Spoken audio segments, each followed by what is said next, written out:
Read-aloud, Volume 3, Chapter 4, Part 4, The Demonic Method. He kicked off from the ground and leapt forward. He trampled on the large undulating root beneath him, slamming his feet into it as hard as he could. He had been truly mistaken to think that there was no sure footing when moving through forest and mountains without any proper roads. All he had to do was run down the natural game trails and not hesitate in his judgment as to where his heels should touch down. Trusting the stoutness of his shoes as he stepped forward made a huge difference in progress. His breath was ragged.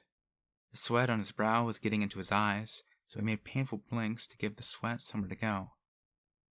He was sprinting full force, tilting his body forward to reduce wind resistance even the tiniest bit. But the sounds of his pursuer's footsteps did not diminish. They rang out right beside him, as if mocking Subaru's attempt to escape. The chances of getting away were virtually nil. His lungs hurt, and he gasped as if desperate for oxygen. Subaru's mouth was open in an unsightly fashion. To top it off, "What a horrid face! I shall tell your home village on you. I'll remember that later, damn it!" Subaru immediately regretted his unnecessary use of oxygen as he continued to carry Ram in his arms as he ran. About 10 minutes had passed since he used the stench of the witch for Operation Subaru Chew Toy. As Subaru planned, the demon beast pack had gathered around them. Amid exceptionally harsh combat, the two of them finally had no option but to run through the forest for their lives. "And I believed you could fight them. Jeez." "I did fight them. My endurance simply didn't hold up as well as I had hoped." "What about being ready to cross a dangerous bridge there?" "It was a bridge too far. We would have fallen before crossing it." Ram had a comeback for everything Subaru had to offer. Her mana had been depleted from repeated combat. She wasn't even in any state to properly move her limbs. The demon beast had treated Subaru's release of the witch's stench as a written invitation, arriving one after another, the numbers soon exceeding anything they could handle. The only word he could muster was regret. Ram had used her wind magic to take out some 17 fiends. Things had gone swimmingly until that point, but Ram suddenly lost her strength and collapsed. Subaru, scared witless right beside her, picked Ram up, carried her, and started running for the hills. "Nothing changes with you. Still, I appreciate your inability to prepare." "You're cheeky for a girl being carried around. And don't talk too much. Looks like you bit your tongue. And my strength's not gonna hold." Subaru could boast athletic ability that scored well above the norm, but that was all indoor stuff. Outdoors, his stamina issues were substantial. He'd never dreamed of running a marathon back in school. Even with his pathetic stamina, he wrung out everything he could in that life and death situation. That said, it was only a matter of time until his endurance ran dry. No doubt the demon beasts pursuing them were well aware that Subaru was at the end of his strength. They nipped at his heels as if they truly enjoyed preying on the weak, which further fueled his flight instincts. "Looks like it's finally time to unleash the power hidden within me." Ow! Subaru let out a painful yelp as demon beast fangs sank into his right shoulder. One of the bastards toying with him had run ahead of them. The sharp pain buried deep in his shoulder and thrust into his brain, making his head feel like it was about to burst. He desperately twisted his body in an attempt to shake the beast off him. "Barasu! Oh crap!"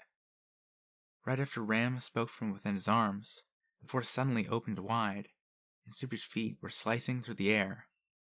His feet clawed at the sky as a floating feeling assaulted him, as if every internal organ were rising inside him.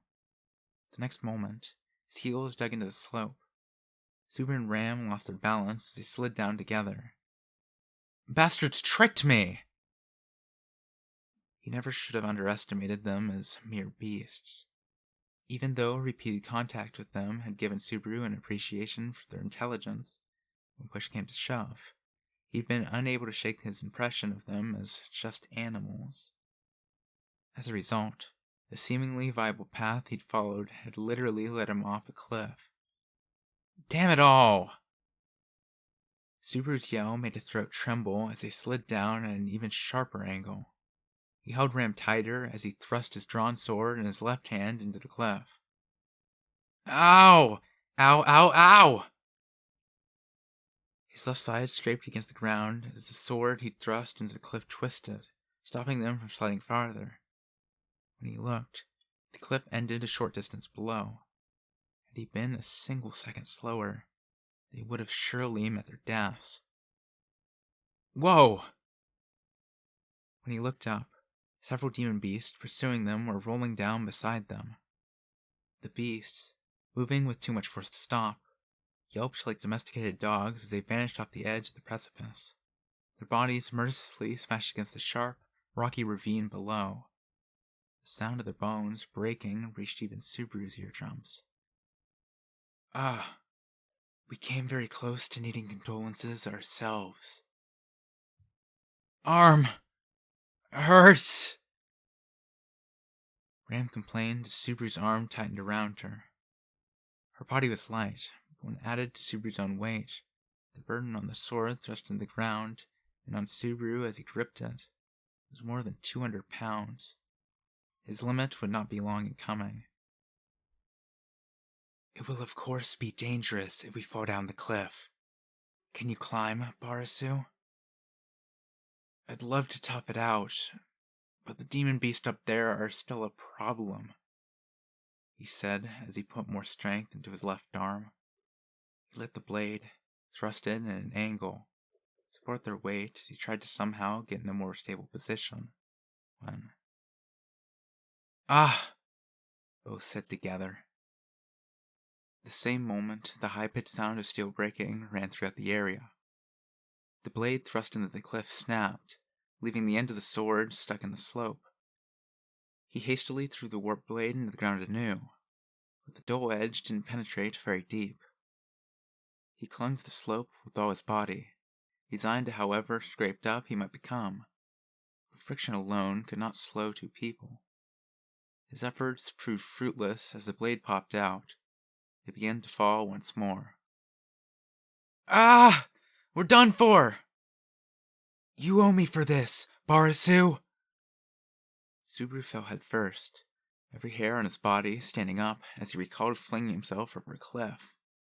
Even so, he never abandoned his duty as a man, continuing to hold Ram in his arms to try to shield her from the fall.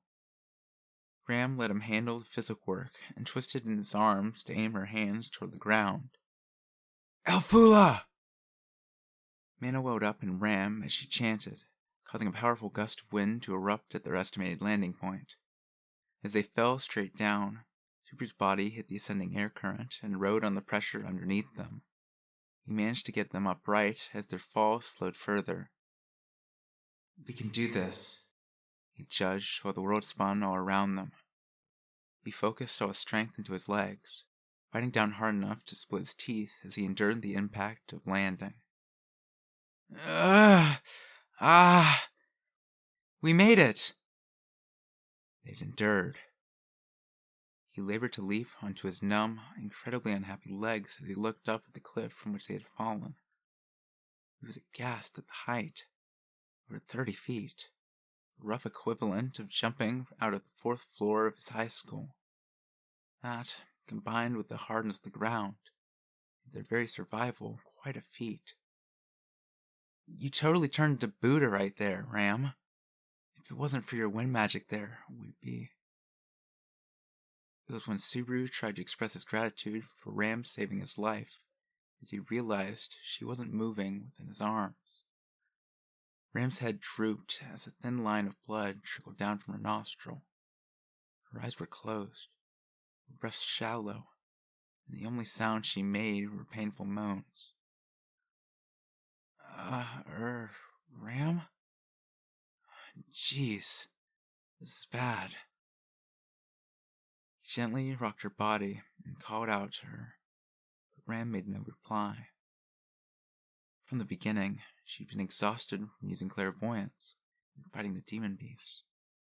No doubt Ram had really overdone it with that spell, putting her mind in a precarious state.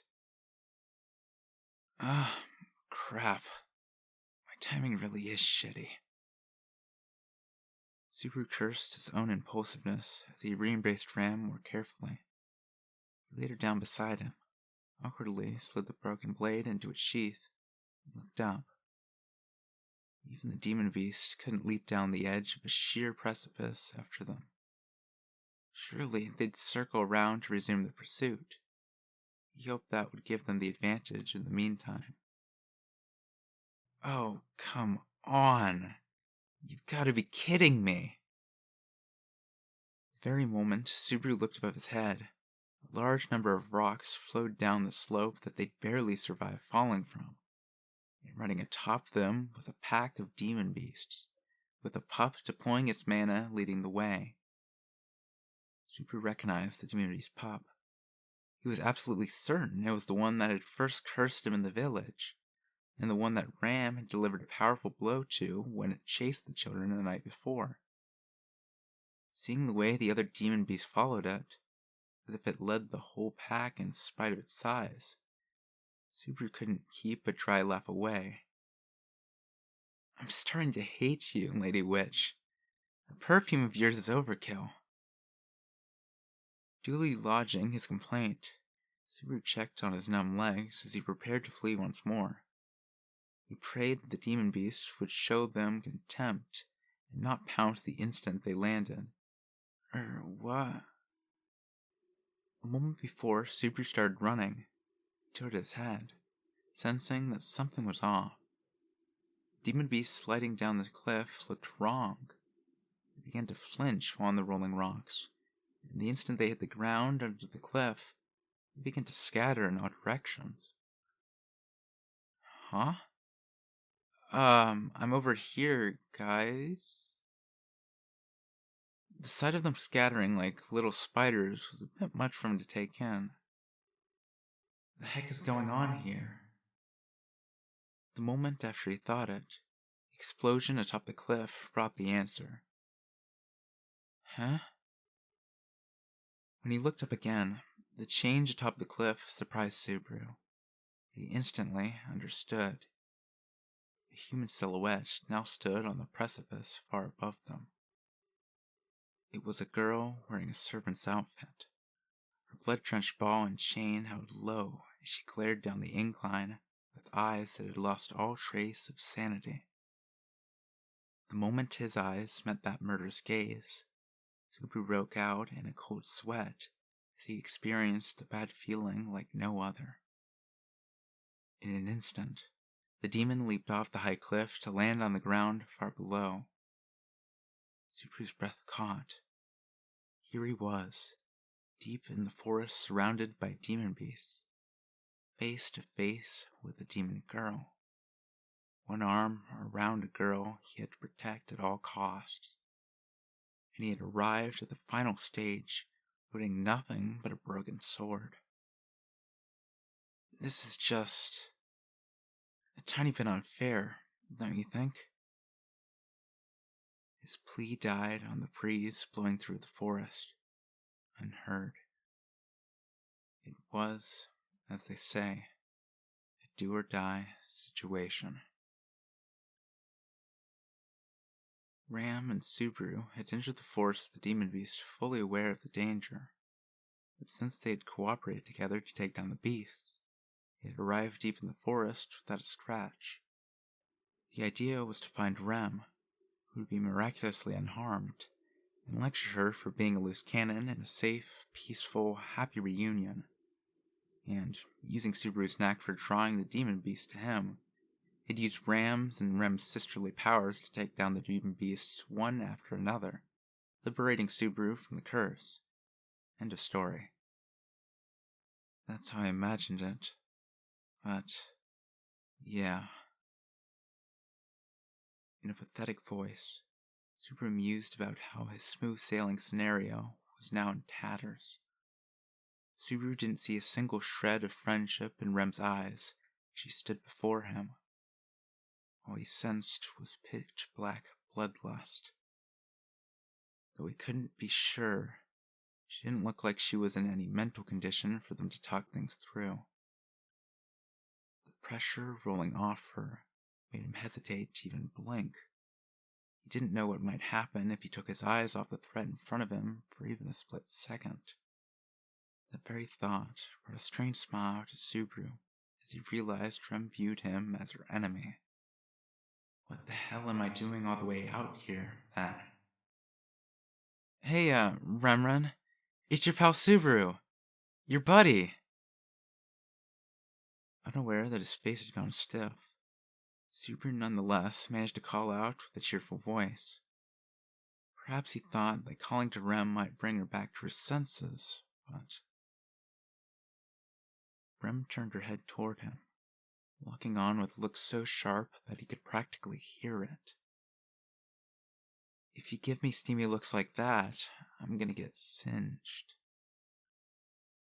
Subaru felt the entire weight of her attention on him.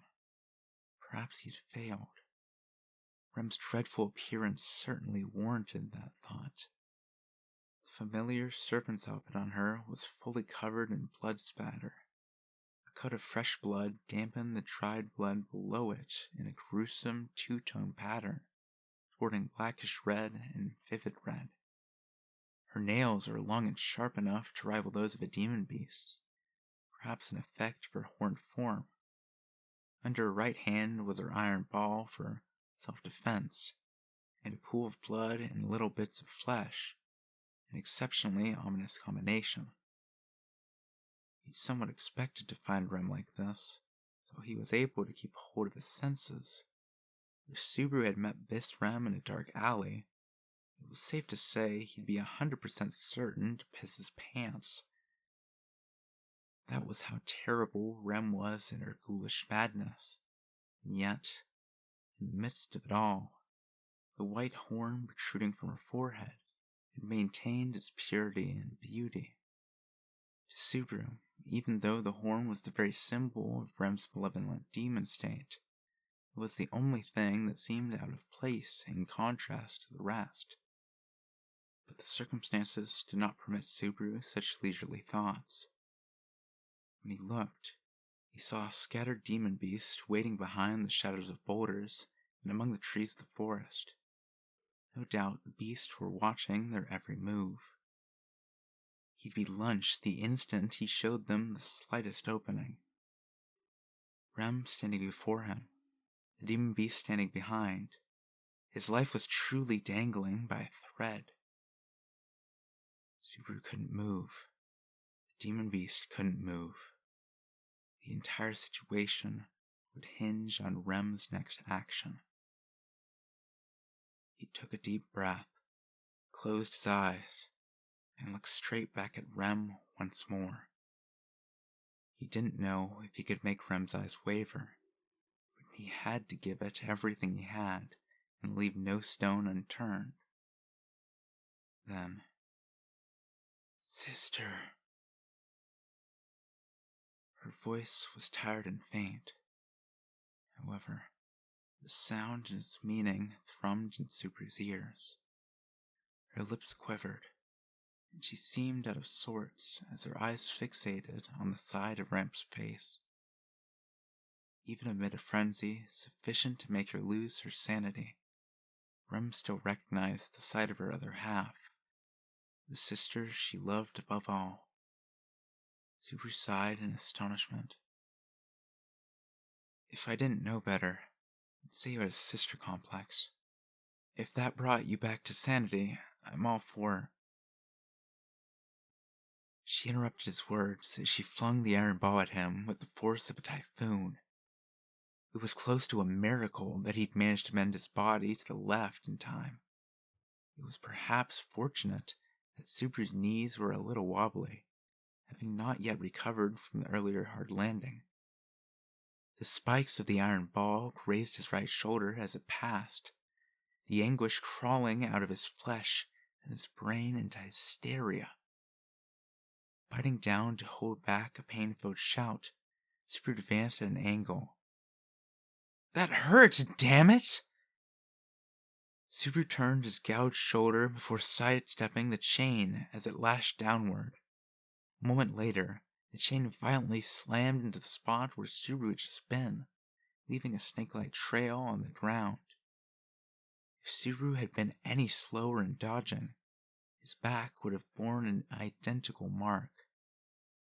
He shuddered, imagining his flesh rending as he looked at Rem. But Rem looked no different from before. Her eyes were steeped in enmity without having regained her sanity. Horn form isn't the problem. It's whether or not you can control it. That was Subaru's guess based on Rem's current demeanor. If that was the case, the issue was how to restore his sanity.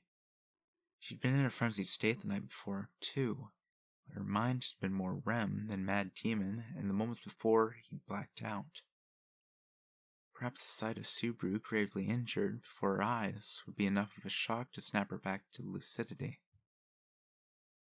Maybe I should try getting hit by the iron ball once? Wait, I'll be mincemeat then. Repeating the conditions from the night before would surely bring Rem around, but by then, Subaru would be dog food. Ram might have understood the situation, but the girl in his arms was a long way from conscious. He'd been trying to shake her awake, but that was probably going to take some time. Time that Rem and the demon beasts surrounding him weren't likely to permit. Subaru licked a drop of sweat trickling down his cheek, using the moisture on his tongue to lubricate his lips. If no new option presented himself, he'd just have to try everything. If charging forward was the only way, then that was that. It was the Subaru way. Hey, Rem, don't just look at your sister in my arms here. Look at me. My name is Subaru Natsuki, the absolutely useless newbie doing odd jobs. The doe-eyed manservant at Roswell Manor. I probably caused you and Ram a lot of trouble, but we got along some of the time. Whoa! He was in the middle of appealing to Ram's memories and emotions when her short temper put an immediate stop to it.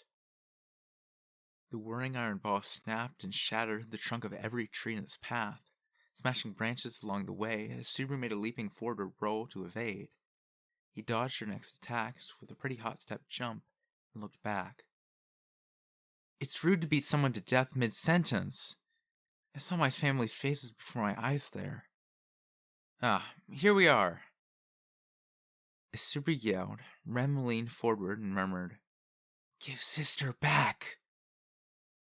But out of the blue, Rem yanked back the iron ball she'd swung with one arm alone, using the momentum to spin her body around on a dime when Rem's backward spinning kick connected with the torso of the demon beast leaping at her from behind. With a roar equal to that of a bomb, the demon beast exploded.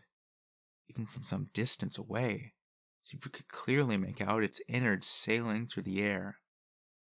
That's what you get for trying to profit from the misery of others. The demon beast had formed a second wave to attack behind the vanguard, but the gruesome sight of that death made them stop in their tracks. But this was folly, no different from offering up one's belly in the face of one's predator. She unleashed a single horizontal attack that smashed together the bellies and skulls of the next two beasts. Rem, unconcerned by the flying blood and flesh, charged in the wake of her attack. One of the beasts drew its head back, so she crushed one of its front paws. Now that it had stopped moving, she used her other foot to kick it in the head, snapping its neck. Her heel continued up, then back down into the torso of the next beast. A third pounced at Rem to avenge its comrade, but she gripped its throat below its wide-open maw and hurled it high into the sky. The demon beast arched through the air, curling its tail as it made a faint yelp. It flew farther and farther, then closer and closer, until finally smashing against the hard ground with a sound resembling that of an overripe fruit. Slaughter followed slaughter. It was carnage for the sake of carnage, a massacre even by massacre standards. It was already plain that the beast could not compare to the destructive power and the single, mighty horned demon who had descended upon them. Even yet so. Damn, numbers really are a weapon all their own. Though the demon beasts saw their brethren cut down one after another, they showed no sign of disengaging. They bared their fangs, brandished their claws, and howled menacingly as they sprang at Rem. Even as they were blown away, crushed, smashed, and dismembered, adding to the pile of demon beast corpses, they carved shallow wounds into Rem's body little by little. When Subaru saw that the maid outfit, drenched in blood spatter, was reddening not just from the outside, but fresh bleeding from the inside, he realized that the tide had begun to turn against them. The battle before his eyes, between horned demon and demon beast, was extremely intense. They no longer paid any heed to Subaru and Ram whatsoever. Both sides were leaving low-threat opponents for later as they concentrated their rampages on their mortal enemies. If Rem had been dominating the battle, Subaru would no doubt have let her hunt down the demon beast to extinction without it weighing on his conscience. Their situation was gradually getting worse. Rem's arms flung about, mowing down demon beast torsos. She gasped in pain as claw after claw reached her own body. Blood scattered, lacerations carved into her white skin. Subaru couldn't just sit and watch. There was a way. All he had to do was butt into the fight. But charging in to join the fray directly would only get him wrapped up in the typhoon and blown back the way he came. For him, interjecting meant drawing the horned demons and the demon beast's attention to something beside one another. It was the only way to save Rem. He resigned himself, spread his legs, took a deep breath, and looked right at Rem. I can do this. Girls have charm. Boys have courage. Don't make that scary face, Rem. Smile. I've returned by... For the second time that day, the world ground to a halt, and the black cloud brought another banquet of screams. Even though he'd resigned himself to the extreme pain that would arise, it was not pain one could endure. All the more so because this time, it was not just a right arm, but a left arm that emerged with it. Perhaps the completed right arm had developed a taste for this. Before Subaru's unmoving, wide-open eyes, the right hand slid past its ribcage and brushed against his internal organs as the left hand slid off. The right hand went for his heart. The other caressed Subaru's cheek like it was fond of him. Terror welled within him, and the next moment, pain shot through his every nerve. He ceased to be himself. From the top of his head to the tips of his toes, he had a horrible, unendurable sense that something was wrong. His brain boiled in a tempest of negative emotions. His consciousness faded in and out. And yet, the soft touch of the palm on his cheek bore a warmth that brought relief when he felt like his mind and body were about to melt. But Subaru knew a feeling beyond that, so... I'm... back! His vision was blurred. His soul had been whittled down. None of the pain and suffering had carried over to the real world. No time had passed. Rem and the demon beast were in front of him, at each other's throats just like before. But the instant Subaru returned to reality, a great change came over the field of battle. Rem and the demon beast poured all their attention onto Subaru. It was as if some anomaly had emerged then and there and could not be ignored. No doubt the cause was just that, just as Subaru planned. The witch's stench was erupting from him. Rem roared. The demon beast howled in unison. Subaru, too, yelled at the top of his lungs.